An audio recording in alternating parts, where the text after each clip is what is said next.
Hello guys, welcome back for another video. So I've reset my car.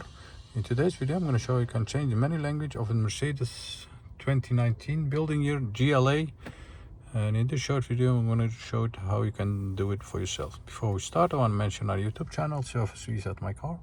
Have a look at the channel for more than 600 other videos on how to reset different model cars, some tips and tricks about cars. Use the comment area if you have any questions and I'll get back to you as soon as possible. Okay, first of all, turn or press the ignition to the second position.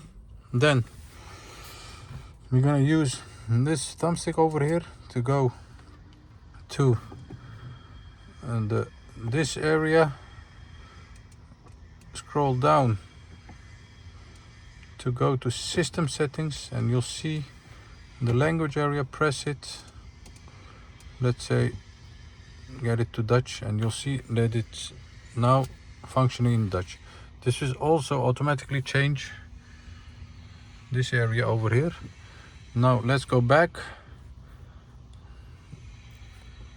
button, scroll down, system settings, language, and back to English again, and you'll see that it's also changing this area.